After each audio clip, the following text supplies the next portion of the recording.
스마트머니의 선택입니다. 김종유 애널리스트님과 함께하겠습니다. 안녕하세요. 네, 안녕하십니까? 네, 먼저 앞서 말씀드린 것처럼 중국의 경제 지표가 나왔는데요. 좀 선방했다 이런 평가가 나오고 있는 것 같은데 어떻게 보십니까?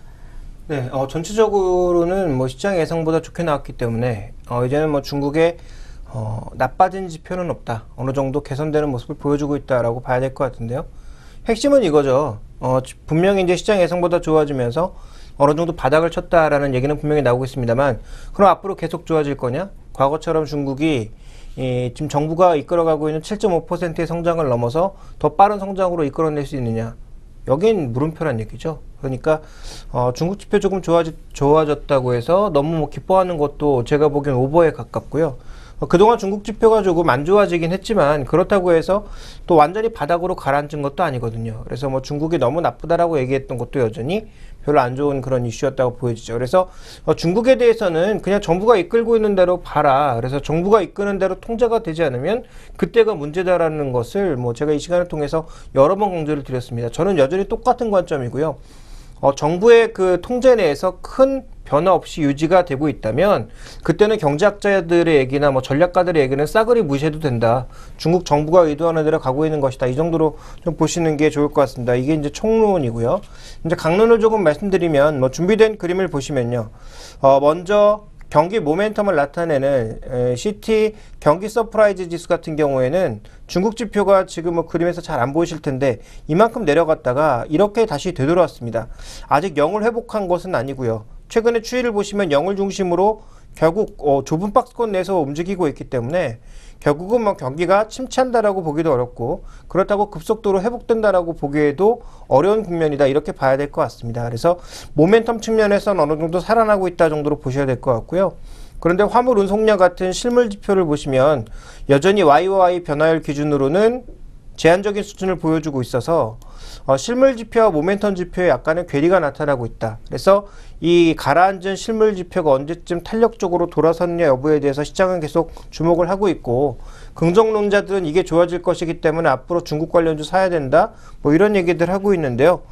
제가 보기엔 아직 좀 지켜볼 게 많다라고 보고 있는 것이 먼저 중국의 이제 고정자산 투자를 보시면 각각의 분야별로 너무 다르다라는 거죠. 준비된 그림에서 지금 제조업 고정자산 투자, 부동산 제조업 고정자산 투자는 모두 바닥을 찍고 있습니다.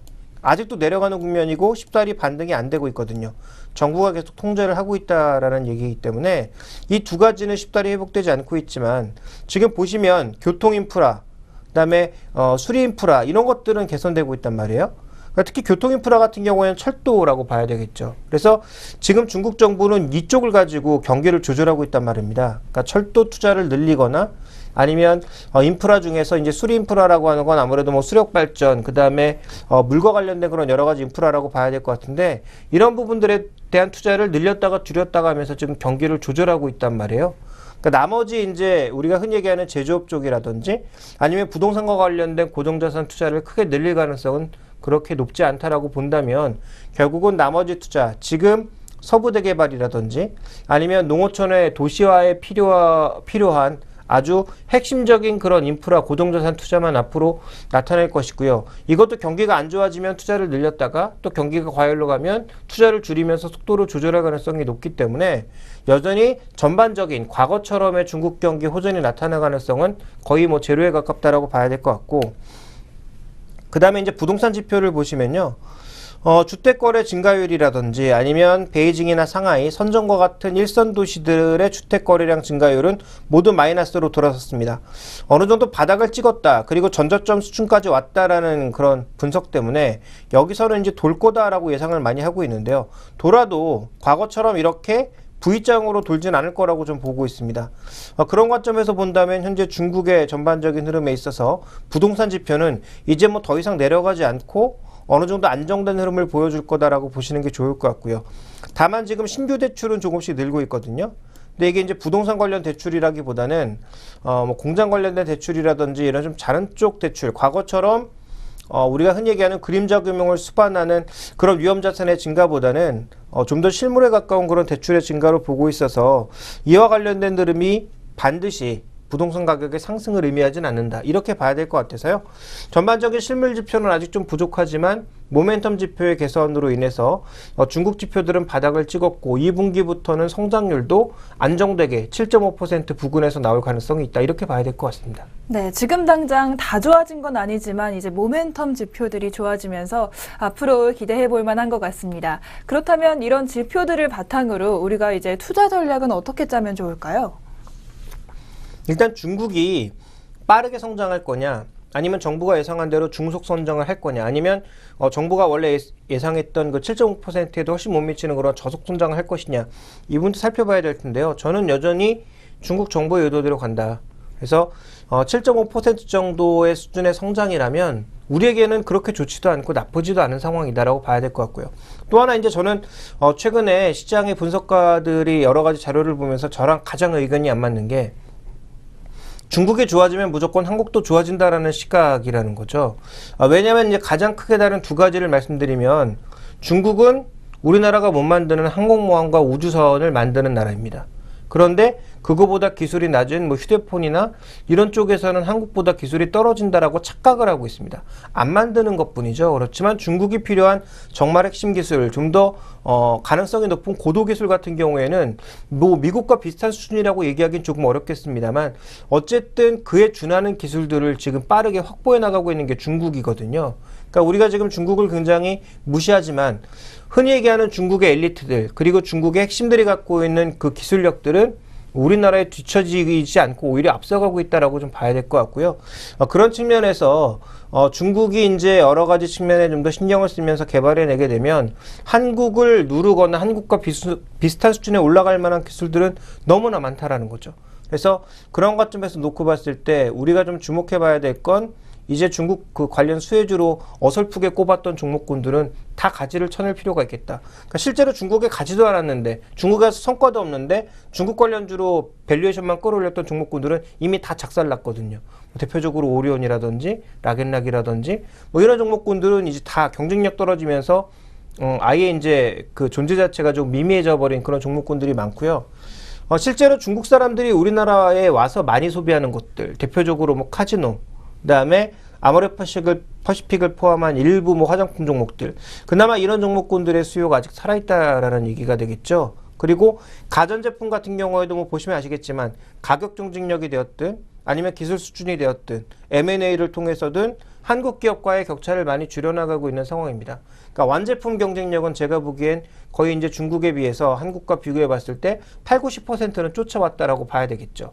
그러면 중국이 아직도 쫓아오지 못했거나 아니면 쫓아오기가 좀 시간이 걸리는 그런 대표적인 기술들을 살펴보게 되면 자동차 부품이라든지 아니면 IT 부품 중에 핵심들, 그런 것들은 중국이 지금 당장 투자해서 성과를 내기가 조금 어렵다라고 봐야 될 것 같습니다.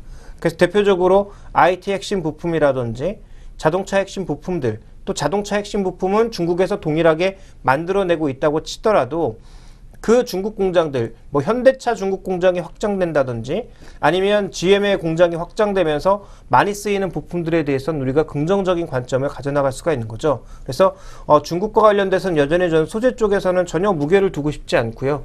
그나마 내구 소비재 쪽에서 핵심 부품 영역에 놓여 있는 종목군들이 좋다고 보고 있기 때문에 적어도 중국 시장과 관련된 여러 가지 이슈들에서의 우리의 핵심은 여전히 중국과 경쟁력 대비해서 높은 경쟁력을 확보하고 있는 종목군들에만 한정해야 된다.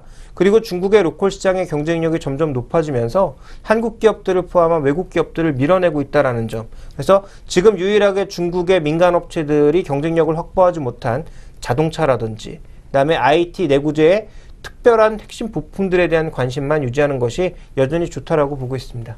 네, 중국 지표가 좋아진다고 해서 우리나라가 꼭 좋지는 않다. 그리고 또 중국과의 경쟁력을 생각해서 좀 핵심적인 경쟁력 가지고 있는 종목에 좀 주목하자. 이 두 가지 말씀이 참 기억에 남습니다. 이렇게 중국 경제지표 개선 소식 관련해서 이슈 알아봤고요. 잠시 후 다음 이슈로 돌아오겠습니다.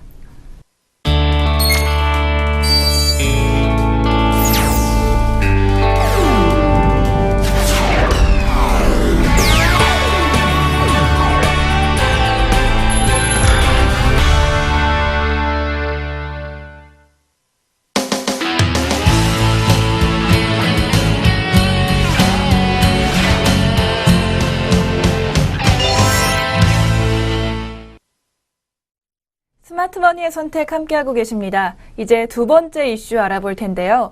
이제 미국 쪽으로 눈을 돌려보겠습니다. FOMC 회의가 이번 달의 회의는 바로 이번 주에 열립니다.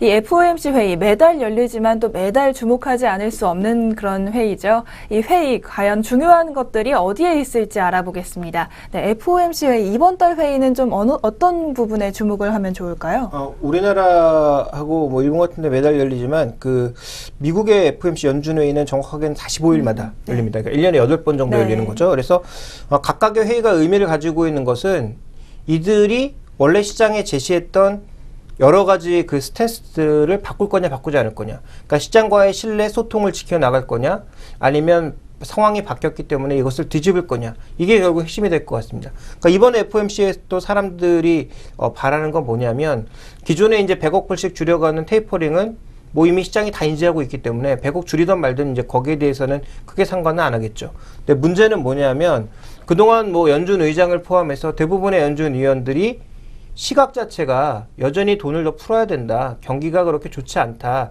이런 시각이었다가 최근 들어서는 그나마 경기가 약간씩은 개선되고 있다. 그래서 테이퍼링은 원래대로 진행하지만 금리는 나중에 올릴 거다라는 시각이거든요.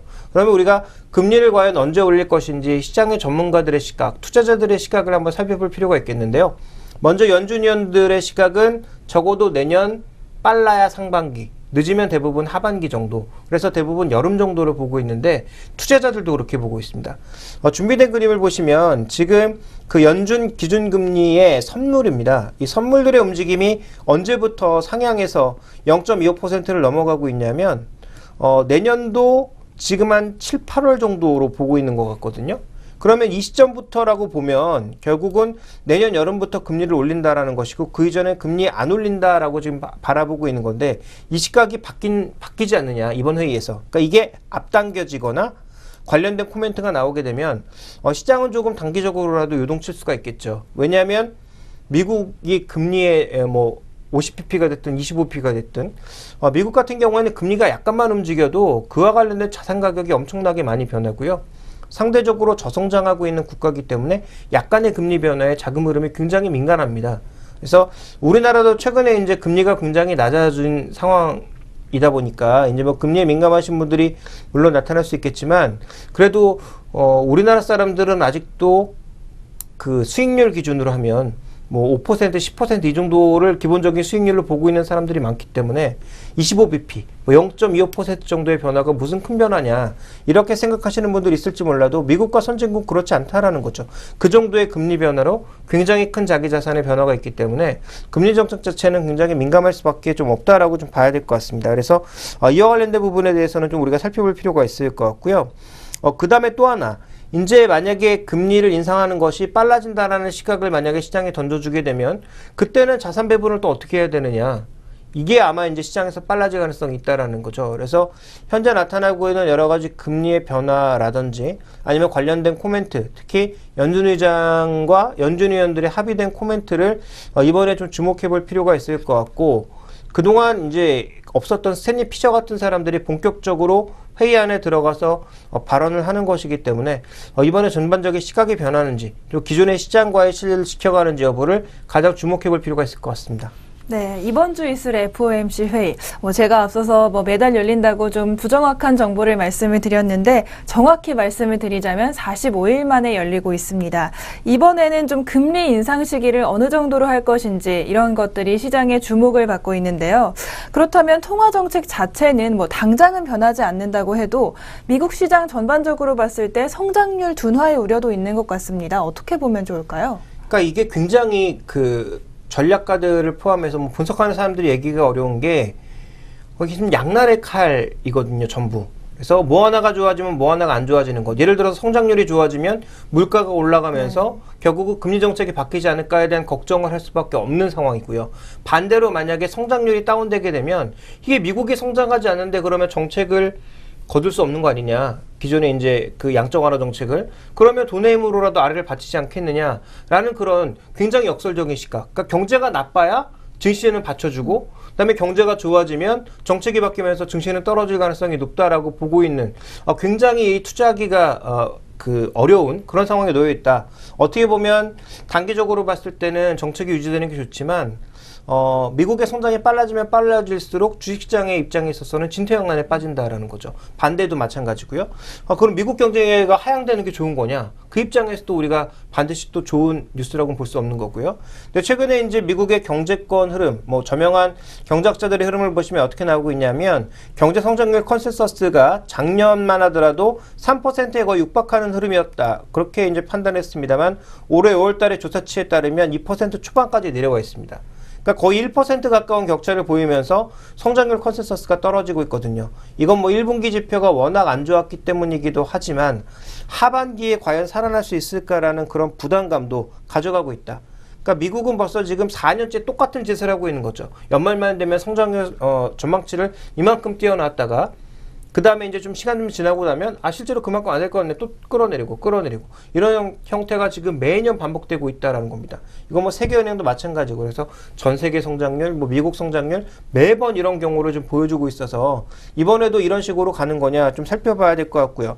또 하나 지금 미국 성장률이 떨어지면서 미국 국채금리도 3%대에서 2.5%대로 하향하고 있는 상황입니다. 그러면 2.5%까지 0.5%가량의 차이는 결국은 기대인플레라는 것이 되겠죠. 연율 기준으로 기대인플레가 0.5%가량이라는 건데 만약에 이게 속도가 빨라졌을 경우에는 또 어떻게 할 거냐라는 앞으로의 물음도 좀 던져봐야 될 것 같고요. 그래서 미국 시장도 결국은 작년까지는 고밸류에이션 종목들, IT, 뭐 바이오 이런 것들이 완전히 뭐 난리를 치면서 시장의 수익률을 선도해 나가는 모습이었고 말도 안 되는 PR을 가졌던 뭐 테슬라 같은 종목도 전혀 뭐 구람 없이 계속 상승세를 보였거든요. 그러니까 그런 관점에서 본다면 애플이 엄청나게 저평가된 종목이었죠. 애플의 PER은 12배 정도 수준이었고 뭐 테슬라는 PER 배수를 따질 수 없을 정도로 높게 고밸류 종목이었으니까요. 그러니까 그런 격차가 났던 종목군들이 지금 올해 들어서는 어떻게 재편되고 있느냐? 조금 이따 다시 자세하게 말씀드리겠습니다만 알코아 같은 종목이 가장 강했고요. 그 다음에 에너지 관련 종목군들이 가장 강하게 움직이고 있다는 얘기죠. 그러니까 미국 시장 내에서도 상대적으로 저성장으로 갈 것으로 보이면서 배당 관련주, 그 다음에 저밸류주 이런 것들로 시장의 매기가 쏠렸다는 얘기가 되겠습니다. 그래서 전체적인 시장에 뭐 순환매가 나타나는 그런 양상을 보여주고 있다는 관점에서 미국의 성장률 하향에 의해서 정책 그 흐름과 함께 우리가 미국의 성장률이 하향되었을 때 과연 어떤 종목군들을 선택해야 될지 종목 선택의 문제에 있어서는 다시 한번 고민에 빠질 수밖에 없다. 과거처럼 IT 종목으로 올인하기에도 좀 어려울 것 같고 그렇다고 너무 또 낮은 저밸류 종목으로만 가자니 그 종목들이 저밸류에 빠진 이유들이 다 있거든요. 그래서 이 종목의 선택에 대한 문제에 있어서는 뭐 굉장히 이제 고민에 빠질 수밖에 없는 여름 시즌이 되고 있다. 그래서 대부분의 지금 증권사 전략에 뭐가 나오고 있냐면 서머랠리가 나오고 있거든요. 과연 서머랠리는 나올 것인지 글쎄요. 뭐 저도 이제 뭐 확신은 못 하겠습니다만 뭐 증권사들의 전략은 대부분 다 서머랠리입니다. 그래서 이 서머랠리가 과연 나올 것인지에 대한 부분들은 지난번에 말씀드렸던 대로 이라크와 관련된 유가 얘기들 그 다음에 유로존의 여러 가지 대책들이 과연 경제와 유동성 효과를 밀어올릴 수 있는지 이런 부분들에 대한 점검이 필요하고요. 또 하나 이제 그 대부분의 긍정적인 얘기를 하는 사람들이 얘기하고 있는 게 유동성 늘어나게 되면 한국으로 반드시 온다는데 저는 그 부분에 대해서 가장 물음표를 달고 있습니다. 왜냐하면 한국보다 더 좋은 데가 많기 때문이죠. 그래서 과연 한국으로만 올 것인가에 대해서는 저는 전혀 X표를 표하고 싶고요. 한국도 일부 올 수 있는데 과거처럼 강하게 올 것이냐에 대해서는 좀 확인이 필요하다고 보고 있습니다. 네, 조금 전에 말씀해주신 종목 선택 관련해서 또 미국 시장을 좀 자세히 살펴봐야 할 것 같은데요. 다우지수가 최근에 뭐 지수 자체로만 보자면 지난주에 최고치도 경신을 했고 좋은 모습을 보여주고 있는데 이 중에서도 종목을 선택할 때 어떤 점들을 고려해야 하는지 좀 미국 시장 자세히 좀 살펴주시길 바랍니다. 네, 조금 전에 말씀드렸던 대로 다우 30 종목의 수익률을 보자면 올해 알코아가 1위입니다. 준비된 그림에서 보시는 것처럼 알코아만 따로 띄워놓고 보면 올해 들어서 거의 뭐 절대적인 수익률을 보여주고 있거든요. 근데 한 가지 재밌는 건 이 알코아가 이제 다우 30에서 퇴출된다라는 거죠. 그럼에도 불구하고 빅랠리를 보여줬고요. 실제로 이 안에서 뭐 기술주들도 있습니다만 캐터필러 같은 산업재 성격의 종목군들이 비교적 또 강했다라는 점. 그 다음에 소매 종목군들이 좀 강한 모습을 보였다라는 점. 그 다음에 일부 화학주나 우리가 흔히 얘기하는 뭐 금융주 성격의 종목군들이 상대적으로 양호한 모습을 보였고 그동안 좀 양호한 모습을 작년에 양호한 모습을 보였던 보잉, GE, 그다음에 뭐 월마트 같은 종목군들은 상대적으로 올해 좀 부진한 모습을 보였고요. 홈디포가 가장 약한 수익률을 보였다라는 것에 주목해 볼 필요가 있는 거죠. 2012년, 2013년 총 수익률을 따져봤을 때 홈디포만큼 강한 종목이 없었거든요. 그러니까 그런 관점에서 그동안 강했던 종목은 밀리고 미국 시장 내에서 그동안 안 움직였던 종목군들 중심의 강세를 보였다라는 점을 우리가 주목해 볼 필요가 있을 것 같고요. 그러면 최근에 왜 산업재와 원재료 관련 종목군들이 강세를 보이고 있느냐? 자, 미국의 지금 2014년 들어서 가공 단계별 물가 추이를 보시면 2013년도에는 이쪽이 강했습니다. 그러니까 최종재 가격하고 소비자 물가가 올랐거든요. 그러니까 완제품을 만들어내는 종목군들이 당연히 강할 수밖에 없었지만 지금은 반대로 원재료 쪽에 그 물가가 빠르게 오르고 있고 중간재나 최종재 그리고 소비자 물가는 별로 그렇게 크게 오르지 않고 있다라는 거죠. 그러면 이 원재료가 뭡니까? 결국은 뭐 알루미늄, 구리, 그다음에 육가공품들, 곡물 이런 것들이거든요. 이런 것들에 대한 가격을 밀어올린다라는 관점에서 놓고 봤을 때 결국 이쪽 영역에 있는 종목군들이 미국 시장에선 강세를 보일 수밖에 없었다라는 거죠. 그러면 이걸 우리나라에 똑같이 적용해 볼 수 있느냐? 우리나라에서 원재료가 과연 뭐 이렇게 탄력적으로 오르고 있느냐? 그 부분에 대해 살펴보게 되면 그만큼 오르진 않는다라는 거고요. 다만 최근에 유가가 올라가고 있는 거라든지 원화 강세에도 불구하고 일부 금속 가격의 강세가 나타나고 있다든지 그래서 일부 이제 원가 상승 요인이 분명히 존재한다라는 것을 고려해 본다면 국내 시장 내에서도 일부 수혜를 받을 수 있는 뭐 고려아연이라든지 아니면 상대적으로 밸류에이션 갭이 굉장히 크게 발생한 배당을 많이 주는 정유주들 이런 것들의 일시적인 반등은 나타날 수가 있다라는 것이고요. 또 석유화학주들 중에서도 실제로 밸류에이션보다는 낙폭과대에 따른 기술적 매매를 할 수 있는 종목군들이 꽤 많이 생기고 있다는 거죠.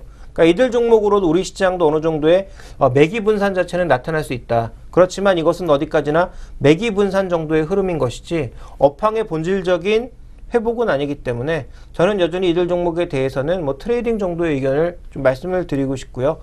트레이딩 이상의 의견으로 가기 위해서는 중국 수요가 폭발한다든지 아니면 중국 이해 지역에서 다시 폭발적인 수요를 만들어주면서 최근에 공급 과잉에 빠졌던 대부분의 산업들이 다시 수요 우위로 돌아서는 것을 확인해야 그때 이런 종목군들이 가는 거다. 그래서 그때는 뭐 BDI도 오르고 그다음에 뭐 산업재 대표적으로 뭐 조선업종 이런 것들이 같이 올라가고 그래서 이제는 과거처럼 유동성만 던져주면 유동성이 모든 종목군들을 끌어올리는 그런 시기는 조금 지나지 않았나라고 판단하고 있습니다. 네, 지금 유동성 말씀을 해주셨지만 잠시 후에 또 이슈 세 번째 이슈로 유동성 이야기 한번 여쭤보겠고요. 지금까지 두 번째 이슈 살펴봤습니다. 종목 신호등 시간으로 돌아오겠습니다.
동방박사의 종목 신호등 시간입니다. 종목에 대한 고민이 있으신 시청자분들 리츠맵 홈페이지에 고민 상담 올려주시면 동방박사 최병훈 전문가님께서 종목에 상담도 해주시고 또 신호등도 켜주실 건데요. 오늘도 동방박사 최병훈 전문가님 모시겠습니다. 안녕하세요. 네, 안녕하십니까. 동방박사 최병훈 전문가입니다. 네, 오늘도 좋은 말씀 부탁드리겠습니다. 첫 번째 종목부터 질문을 드리겠습니다. 먼저 우리금융입니다. 우리금융 얼마 전에 우투증권을 또 매각한다고 해서 이슈가 됐던 종목인데요. 종목 신호등 보시고 12,000원에 매수하셔서 수익 중이라고 하십니다. 단기로 투자를 주로 하시기 때문에 이제 매도를 하려고 하는데 좀 어떻게 보시나요? 질문을 주셨고요. 그때 목표가가 13,500원이었던 걸로 기억을 하신다고 하는데 계속 들고 가는 게 나을지 좀 고민이라고 하십니다. 우리금융 어떻게 보시나요? 네, 우리금융을 이제 잘 사셨네요. 살 단가에 12,000원 싸게 잘 샀는데, 오늘 뭐 급등하고 2% 정도, 금융주, 특히 은행주가 2% 정도 올라온다는 것은 상당히 많이 올라오는 겁니다. 지금 13,000원 찍고 12,850원인데요. 흐름이 아주 좋은 모습입니다. 그리고, 오늘 이제 나온 보고서 중에서 우리 금융뿐만 아니라 은행주들의 2분기 매출액도 한 3% 정도 증가되고 이익도 개선된다. 그렇게 해서 점진적인 우상향 실적 개선이 될 것이다. 이렇게 나오면서 전반적으로 은행은 좀 좋고요. 특히 또한 모멘텀이 하나 생겼죠. 유럽의 경기 부양은 금리 인하하면서 경기 부양을 좀 하면서 전반적으로 경기 민감주들이 오르는 상태입니다. 그 경기 민감주가 오르는 상태일 때는 은행주도 같이 실적이 개선되는 그런 형태를 그리죠. 그래서 경기 선행지수와 은행주는 동행적인 흐름을 그립니다. 그래서 하반기에 경기 회복에 대한 기대감이 있기 때문에 특히 은행주는 같이 좋고 오늘 또 정권주도 같이 좋은데 전반적으로 이렇게 금융주도 괜찮은 모습이다. 그래서 보시면 최근에 오늘 뭐 이렇게 파란색 막대가 있는데 하늘색선 여기 12,700원은 오늘 그냥 하루에 2% 급등을 시켰죠. 이렇게 급등을 시키면서 이 급등을 시키면 반드시 모멘텀이 있어야 되는데요. 이 모멘텀 이게 바로 실적 개선에 대한 것도 있고요. 경기 회복에 대한 기대감이 같이 반영되고 있다. 이렇게 보시면 되고 수급도 갖춰져 있다. 이렇게 보고요. 한번 이제 전체적으로 실적을 어떻게 될지 한번 보게 되면 좀 전에 투자 포인트 뭐 말씀을 드렸지만 은행업종이 이익이 점진적으로 회복 사이클에 진입했다. 그런 측면하고 그 다음에 충당금을 STX 작년에 돼서 많이 쌌고요. 이제는 충당금이 이제 그렇게 많이 싸지 않다. 오히려 한입되는 올 하반기부터는 그래서 비용도 하락되고요. 전체적으로 이익이 회복되기 때문에 ROE 자기자본 이율도 상승세다. 그리고 올해 예상 기준으로 PBR을 보면 0.5배고요. ROE 6.6%인데요. 내년에 예상 실적을 봤을 때 PBR이 0.47배. ROE 8%. 그럼 내년까지 실적이 개선된다는 거죠. 그럼 주가가 바닥일 때 어느 정도 기술적인 매매에서 수익이 나면 들고 가도 된다. 그런 측면입니다. 그래서 지금 현재 좋은 모습이기 때문에 일봉으로는 한번 차트를 보면 급등하기 때문에 주봉을 보겠습니다. 주봉을 보니까 지금 여기서 하늘색 선을 돌파하고 있는 상태죠.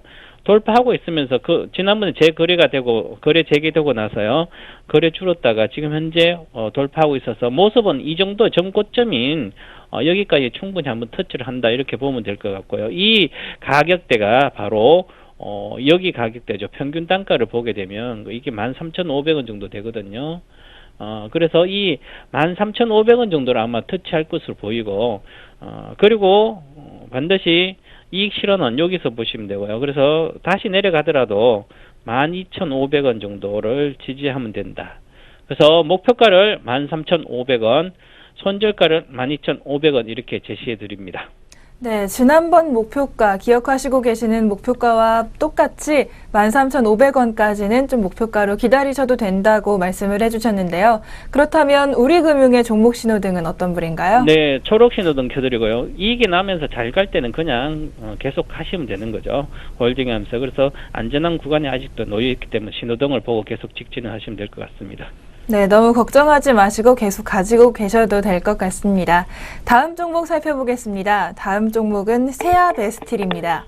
세아베스틸 우리 시청자분께서 32,000원에 1000주 매수하셨다고 하는데요. 좀 고가에 산 것 같아서 불안한데 회사 자체는 좀 어떤지 그리고 목표가나 손절가는 어떤지 궁금하다고 하시네요. 세아베스틸 어떻게 보시나요? 네, 세아베스테를 이제 단기로 샀는지 중장기로 샀는지 이제 정해야 될 것 같은데요. 중장기로도 사가지고 있으면 그러면 손실이 발생하지 않고 이익이 발생해야만 되고 중장기에 대한 메리트가 있어야 되죠. 그 최근 들어 이제 세아베스테는 주가 모습은 그냥 급등했습니다. 이렇게 급등한 이유는 요즘 철강주 현대제철도 잘 가고 있고 같이 급등했죠, 그죠? 급등한 이유가 유로존의 금리 인하에서 경기 회복에 대한 기대감이죠. 그리고 철강 시장의 개선, 그런 게 실적도 개선되고 그런 측면이 있기 때문에 급등하고 있습니다.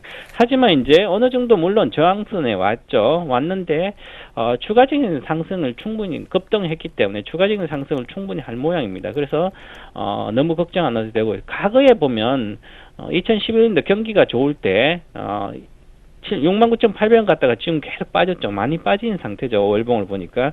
그래서 박스권 상단에 왔지만 어느 정도 경기 회복의 기대감도 있고 실적도 개선되기 때문에 어느 정도는 추가 상승은 한다, 이렇게 보시고요. 가져가시면 될 거고, 일단은 왜 이렇게 주가가 최근 들어 올라왔나 그걸 한번 분석을 해보면, 투자 포인트를 한번 보게 되면 2분기 매출이 증가되고요. 한 5% 정도 1분기보다는. 그리고 영업이익도 한 50% 정도 증가될 걸로 보입니다. 2분기가 1분기보다. 그리고 실적 개선세는 좀 이어진다는 거죠. 그렇게 실적 호조가 지속되고, 그 다음에 철수 크랙 가격이 하락이 되면서 원가도 개선되고 있는 상태고요. 그리고 판매량도 증가돼도 외형이 또 확대되고 있고요. 또한 가동률도 상승되기 때문에 전반적으로, 그래서 고정비 하락까지, 가동률 상승률로 고정비 하락까지 겹쳤다. 그래서 실적 2분기까지 계속 좀 개선된다, 이렇게 보시면 됐고요. 현재 기준은 32,000원 정도, 31,750원인데요. 현재 기준 시가를 기준으로 봤을 때 배당 수익률도 올해 한 1,000원 정도 배당할 거로 보이기 때문에 한 배당 수익률도 3% 정도 나오지 않겠나.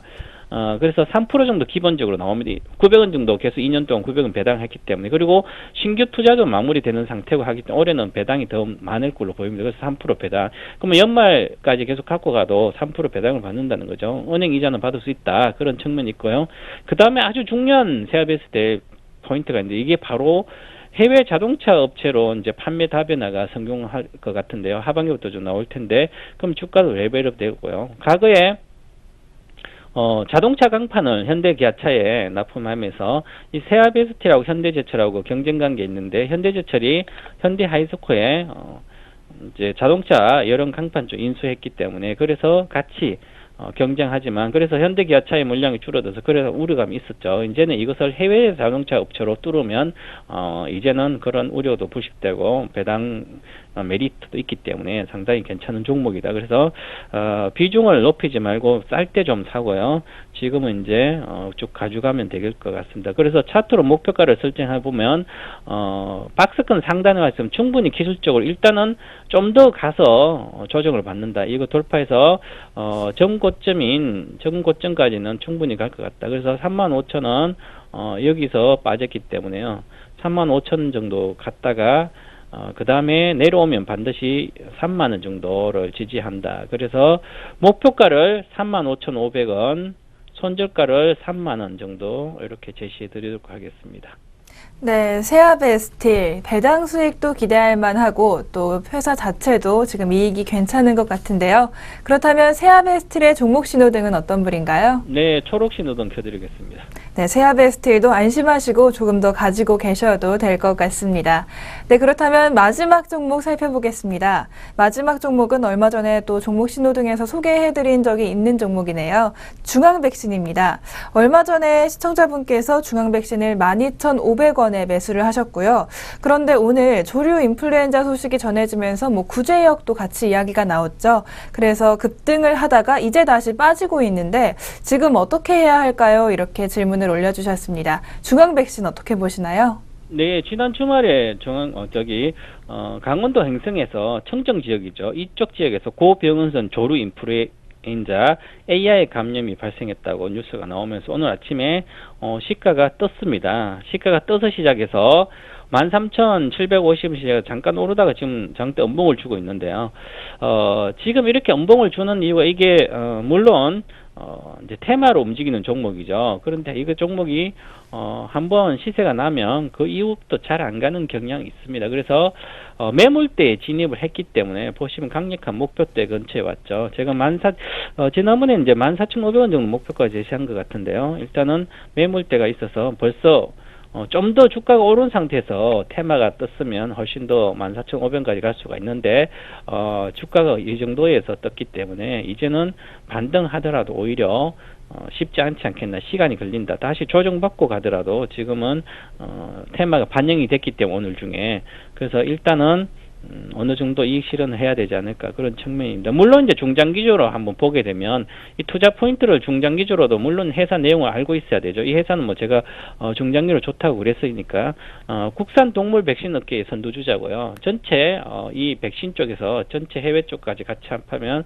전체 한 우리나라 국내에서 토종을 중에 10% 정도 MS를 하고 있습니다. 그래서 하지만 이제 기업형 축산 시장 이런 데서 성장이 됩니다. 그래서 중장기적으로 성장이 있고요. 베트남 수출이라든지 해외 수출 확대에서 성장성 확보된 상태입니다. 그러면 성장성이 확보됐기 때문에 결국은 중장기적으로 좋아가요. 그죠? 그럼 좋으면 나머지는 들고 이익 상태 들고 갈지 아니면 매매를 할지를 판단해야 되는데 결국은 실적이 좋아진다. 그러면 지금 현재 올해 예상 실적으로 EPS가 800원이면 현재 13,000대니까 PER 16배 와 있고요.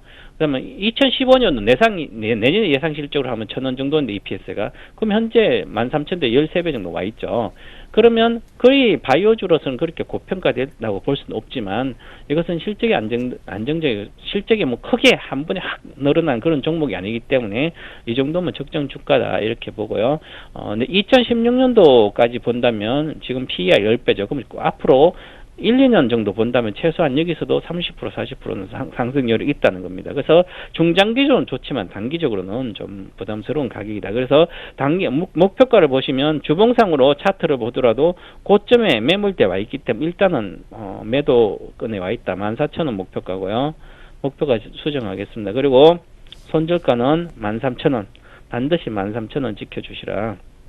그래서 목표가 14,000원, 손절가 13,000원 이렇게 해드리고요. 반등시 매도하자 이렇게 봐드리겠습니다. 네, 이번에 중앙백신 목표가를 좀 바꿔주셨는데요. 그렇다면 중앙백신의 종목 신호등은 어떤 분인가요? 네, 적색 신호등 반등시에 매도를 하자, 내려도 매도하자 이렇게 말씀드리겠습니다. 네, 이제는 이 종목 반등시 매도 추천해드렸습니다. 네, 이렇게 세 가지 종목 알아봤습니다. 동방박사 최병훈 전문가님 오늘 수고 많으셨습니다. 네, 감사합니다. 네, 지금까지 동방박사의 종목 신호등 시간이었습니다.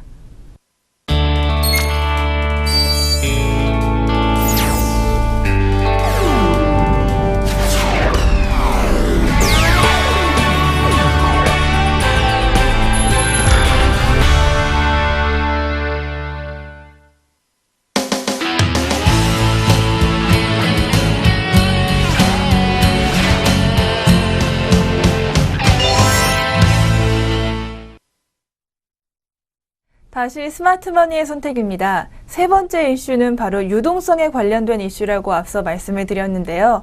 얼마 전 ECB, 유럽중앙은행이 추가로 유동성 공급에 대한 정책을 내놨습니다.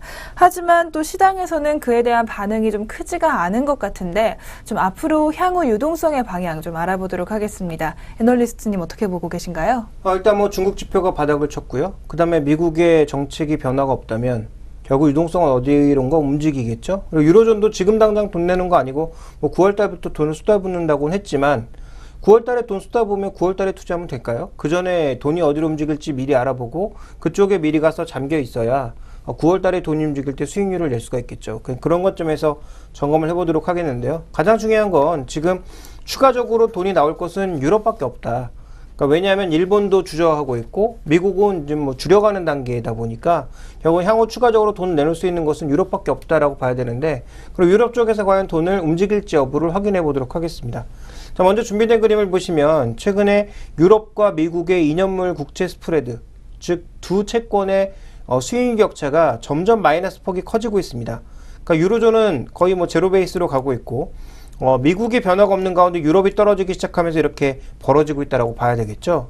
그러면 자연스럽게 금리가 높은 쪽으로 간다면 유로 쪽에 있는 돈이 자연스럽게 미국 쪽으로 가면서 달러 유로는 약세 방향으로 갈 수밖에 없는 거죠. 왜냐하면 유로 쪽에서 돈이 달러 쪽으로 가게 되니까요. 그래서 전체적으로 최근에 이 흐름을 반영하면서 1.40에 달했던 달러 유로 흐름은 1.35 라인까지 빠르게 좀 내려온 상태에서 정체되고 있는 상황이고요.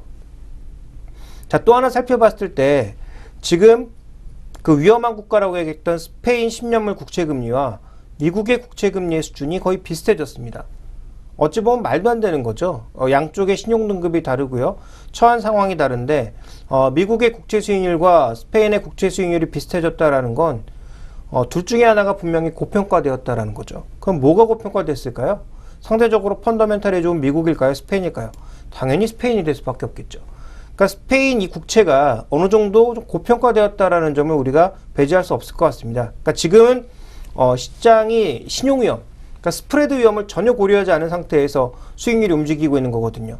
그러면 상대적으로 그동안 이 서유럽 쪽, 픽스 국가 쪽으로 돈이 워낙 많이 들어간 상황이기 때문에 이쪽이 이제 빅랠리를 보인 건데 이런 자금들이 일부 미국 쪽으로 이동할 가능성은 충분히 있다라고 봐야 되겠죠. 그러니까 이런 관점에서 보게 되면 기본적으로 유동성은 유럽 쪽에서 빠져나와서 다른 선진국이나 이머징 마켓 쪽으로 들어갈 가능성은 충분히 좀 있지 않나라고 봐야 될 것 같습니다. 네, 그렇다면 좀 이머징 국가 유입 가능성 좀 말씀을 해주셨는데 가장 또 궁금한 게 우리나라거든요. 이머징과 함께 우리나라 좀 자세히 설명 좀 해주시죠. 네, 일단 이머징 국가 쪽으로는 돈이 유입될 가능성은 있어 보입니다. 왜냐하면 가장 중요한 게 뭐냐면 지난 2013년까지 그 이머징 국가 강세를 보일 수 있었던 결정적인 이유는 선진국 GDP 성장률 1%. 그런데 지금 대부분의 이머징 국가의 성장률은 5% 이상. 그러니까 이게 4% 정도의 격차가 벌어지면서 사람들이 어디다 투자하겠습니까? 당연히 이머징 쪽에 투자하는 게 돈이 됐거든요. 근데 지금 시장의 컨센서스가 초반에 얼마였냐면 2%, 5% 초반이었기 때문에 3% 내외로 축소가 됐습니다. 그러면 이 3% 정도의 위험을 추가적으로 지급하고 위험한 국가 쪽으로 가느냐, 아니면 3%를 포기하고 안전한 국가로 가느냐의 선택이었거든요. 그런 관점에서 올해 들어서는 자금들이 선진국을 주로 많이 선택하는 모습을 보여주었는데, 준비된 그림을 보시면 최근에 선진국이 다시 조금 눌리고 중국을 비롯한 이머징 마켓 성장률이 좋아질 것으로 예상이 되면서 이 신흥국과 선진국의 GDP 성장률 차가 다시 약간 플러스 쪽으로 반전되는 모습 보여주고 있습니다. 그렇지만 선진국 쪽, 이머징 쪽으로 돈이 많이 들어가기 위해서는 이 격차가 조금 더 많이 벌어져야 되겠죠. 그래서 만약에 이런 흐름, 선진국은 정체되거나 아래로 가는데 이머징이 성장률이 좋아지면서 이 격차가 커지게 되면 돈은 자연스럽게 선진국으로 들어갔던 돈들이 이머징 쪽으로 돌아올 가능성은 있다라고 봐야 될 것 같습니다. 그리고 아까 얘기했던 그 유로존에서 돈이 빠져나오는 게 결국 유로캐리거든요. 그러니까 유로존은 지금 마이너스 금리, 그다음에 제로 금리를 쓰기로 했으니까 자연스럽게 돈이 빠져나갈 건데, 그 빠져나가는 돈과 그동안 우리나라 시장의 외국인 매매 동향을 놓고 봤더니 유로 캐리가 나타나면 나타날수록 그 유로존의 매수, 외국인들 유로 쪽의 매수도 같이 동반해서 진행되었다라는 거죠. 물론 약간의 시차가 존재하고 있습니다만 시차가 존재할 뿐 분명히 매수는 유입되었다라고 본다면 외국인들의 추가 매수는 우리가 좀 생각해 볼 수 있지 않을까라고 봐야 될 것 같고요. 또 단순하게 채권과 주식시장으로만 돈이 들어올 거냐? 그렇지 않다라는 거죠. 최근에 계속 꾸준하게 언급되고 있는 엘니뇨 가능성을 본다면, 또 원자재 주요 종목군들의 추이를 본다면 최근 시장 대비해서 강세를 보여주고 있고 엘니뇨 가능성이 그 어느 때보다도 커진 상황이기 때문에 이와 관련돼서는 일부 원자재 쪽으로도 자산이 분배될 가능성, 그래서 위험자산 중에서는 기본적으로 주식 방향이 맞겠지만 주식뿐만 아니라 이런 위험자산으로도 자산이 분배될 가능성을 충분히 고려해 봐야 된다라고 판단하고 있습니다. 네, 주식뿐만 아니라 원자재 종목들 쪽으로 말씀을 해주셨는데, 그렇다면 국내 또 주식 시장의 안에 있는 좀 원자재 종목들에 대해서는 어떻게 보고 계신가요? 크게 보면 이제 두 가지 개념으로 봐야 될 것 같은데요. 이제 비철금속 쪽, 그다음에 석유화학 쪽은 이런 시황에 해당 사항이 없고요. 그래서 비철금속 쪽에서는 지금 실적이 실제로 좋아지고 있는 고려아연이 최근에 이제 긍정적인 모습을 보였고, 하반기에도 크게 연 가격이나 아연 가격이 꺾이지 않는다면 아마 추가적인 반등을 보이지 않을까 생각하고 있습니다. 그래서 비철금속 쪽에 가장 가격이 민감하게 움직이고 있는 고려아연이나 풍산, 황금 ST 같은 종목군들의 일부 수혜가 나타날 가능성, 다만 고려아연처럼 실적이 개선되는 것을 확인해야 이들 종목으로 매기가 좀 집중되지 않을까라고 보고 있고요. 그 외에 이제 대상이라든지 CH제일제당, 오뚜기 같은 실제로 제품 가격의 원료 가격의 상승을 제품 가격에 반영할 수 있는 일부 의료음식료 관련주들에게 수혜가 돌아갈 가능성 정도는 생각을 해봐야 되겠지만, 다만 지수 수익률 기대, 그리고 이들 종목의 수익률 기대도 너무 높게 잡는 것은 조금 불확실한 측면이 분명히 있다라고 봐야 될 것 같습니다. 왜냐하면 조금 전에도 언급드렸던 대로 글로벌 수요가 정말 폭증하는 정도의 단계가 아니라면 국내 기업들에게 돌아오는 수혜가 그렇게 크지 않다라는 점, 또 외국계 자금이 국내로 들어오는 그 경우보다는 좀 더 매력적인 이머징 국가가 많고 매력적인 투자 자산이 많다라는 점에서 에셋 올로케이션, 즉 자산을 재분배하는 데 있어서 한국 주식이 제일 매력적이다라고 하는 것은 그건 어디까지나 우리 시각입니다. 그래서 최근에 우리 시장에 외국인들이 1,000억, 2,000억 단위로 들어오고 있는데, 과거 매수 금액에 대비해 본다면, 또 과거 매수 강도에 비교해 본다면 전혀 강한 게 아니라고 봐야 되겠죠. 그래서 외국인들의 그 매수가 이어진다고 하더라도 기관 투자자들의 매수가 제한적인 현재 상황이라든지, 아니면 개인들의 차익 실현 매물이 이렇게 계속 순환매로 나타나는 그러한 그 흐름에서 우리가 큰 수익률을 기대할 수는 없기 때문에 이들 종목의 실적 추이와 함께 관심 정도는 가져보자. 그래서 한마디로 말씀드리면 유동성이 우리 시장으로 들어올 가능성은 이때 그동안 IT나 너무 일정 종목에 쏠렸던 유동성들이 다른 종목으로의 관심이 조금 확대될 가능성 정도를 열어두자. 이렇게 좀 정리해봐야 될 것 같습니다. 네, 유럽의 유동성 정책에서 시작해서 좀 이머징 국가, 그중에서도 우리나라에 들어올 유동성을 좀 이런 쪽으로, 좀 국내 원자재 관련된 종목 쪽으로 살짝 살펴봤습니다. 하지만 또 많은 기대는 마시고 좀 주의 깊게 살펴보는 정도로 투자 이어나가시길 바라겠습니다.